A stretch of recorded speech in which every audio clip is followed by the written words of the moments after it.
I've had a lot of questions on how can you rig up these lights? How do you use them? So I figured I'd do some demonstrations with some different rigs and show you guys what's going on. First one I'm going to do is a slip float rig, and it's real popular at pay lakes because a lot of pay lakes don't like you to fish on bottom around here in the tri-state, especially if it's a gravel bed. They don't want you snagging on rocks and losing hooks down there. They definitely don't want you snagging into their fish and foul hooking them. Um, excuse me. So they like you to prefer to use a slip float so you can suspend it off bottom. It's also really good for lakes and rivers if you're trying to target depth. Say you're fishing in the winter and on your fish finder on your boat, you see all the shad and everything are hanging around 20 feet depth, but you're in a 40-foot drop area. So you don't want it to sit on the bottom. And I'm sure you could suspend them off your rod holders or whatever, but this is a good alternative too. If you want to get it out there, 100 yards out or 100 feet out, whatever distance you want to go, you can suspend it far out there instead of having it right below your boat or drifting it and risk getting snagged. So it's still a good alternative no matter where you're at. First part is a bobber stop. They come in different shapes and sizes. These I got at Bass Pro for a few bucks. Looks like that on the line. This is 30-pound big game. The thicker your line, especially mono and fluorocarbon, it's going to be harder to put on, but that just makes it all the tighter and harder to move, which is good because you don't want the bait when it crashes on the water to slide your stuff up. I always put two on. I just got one on here for demonstration.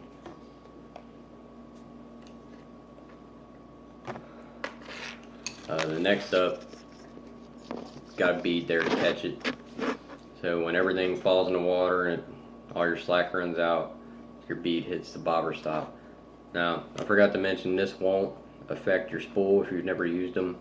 If you're worried about it getting tangled up in your line, it doesn't affect it at all. You can reel it in, cast it out. It's not going to get caught in your eyes on your rod. So that means you can set this depth to 5 feet, 100 feet, 20 feet, whatever you want, and it's not an issue. Got a dry throat today, excuse me. Second part is straw. This is optional. A lot of people like it because it holds your main line away from everything down here. So when your bait fish is swimming around, your line doesn't sink and get caught up around it and tangle everything up. This keeps it fairly good amount away, and it also lets you indicate which direction something's turning. So if something's swimming off but it's not taking it under, it's just creeping with it, it's also a backup indicator to see which direction your stuff's going. So if something starts to take off and run this way, you'll see it turn like that. That's another thing I keep an eye out for, and it's actually helped me catch some little sneaky fish. So next up, you got a bead in between your straw and your float, and all the beads do is just protect your line from getting banged up, especially if it's older equipment like this old float. I don't want it to nick up my line and damage it and cause it to snap on a hook set, or if I got a good fight with a heavy fish going. And then you'll feed the line through your float. This is a standard slip float. Line just feeds right through it. They come in different shapes and sizes, cigars, straight sticks like this. There's all different kinds, just whatever you prefer. This is a weighted float. Some of them don't come with weights, some do. So I don't have to add a lot of weight to this to keep my float standing up straight. I've got another bead underneath it just to keep it and my egg sinker from clashing and damaging the line there. Then I've got a little 3/8 ounce egg weight. Next up is another bead before it gets to my swivel. So that bead protects the knot. You don't have to use beads if you don't want to. It's just something extra. It doesn't really affect it all that much, but it does give it some extra cushion. So it's totally up to you. I put a polymer knot on the top of my swivel, Then you got your swivel. This is a 50-pound swivel from, I believe, Eagle Claw from Walmart. And then whatever leader you want to use, hook on your leader.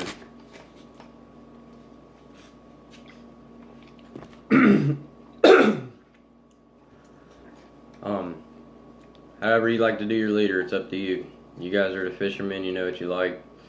I personally, if this is 30-pound mono, I don't fish a lot of heavy tailwaters or anything, or rivers most often. I'm usually fishing at work on a lake that my job has. So I'll put maybe 20 or 25-pound mono as my leader and just use a regular fisherman's knot. That way, if I do snag on an aerator or a stump or anything, say I hook into a turtle, if I'm going to break my line, I don't want to lose my tackle. I want that leader to break first. So I know it's weaker line and it's got a slightly weaker knot. 9 times out of 10 that gives out, and I don't lose none of this, and I don't lose one of my lights. I don't feel like walking out there and swimming out into the lake just to get a light or any tackle. That's why I use cheap tackle. So, and then whatever hook you want to use. So that's pretty much the slip float rig. It will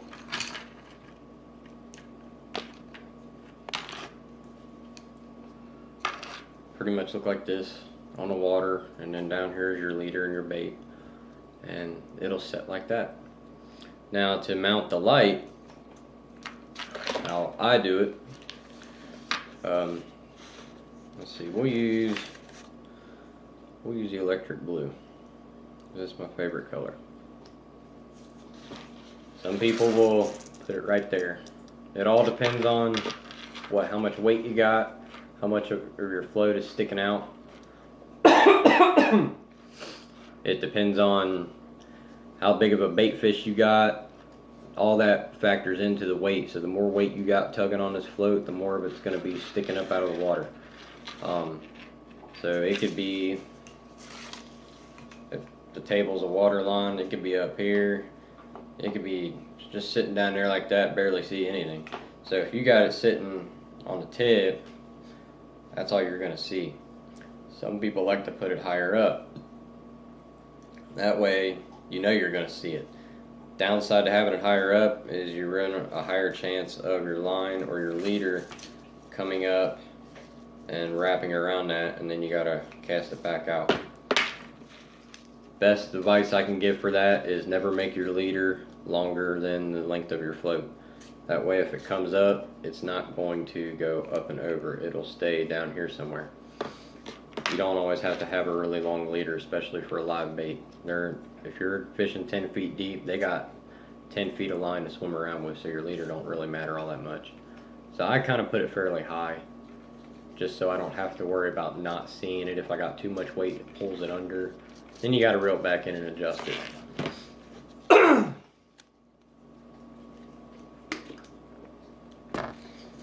Sorry guys, I ain't the best at videos yet. I'm still starting out on this. I'm just a little guy.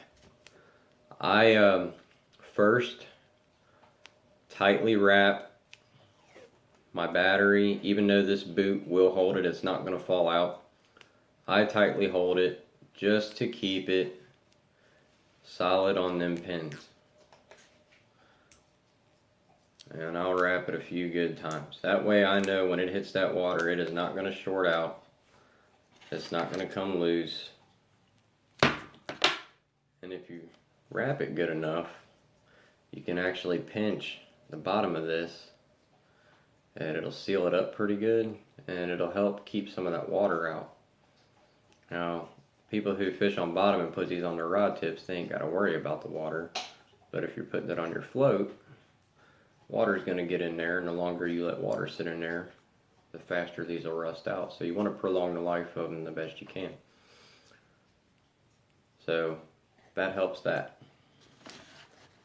Then I'll put it on here. Take my tape.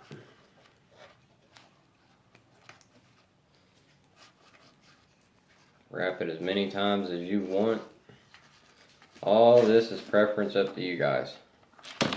I treat mine like a freaking mummy.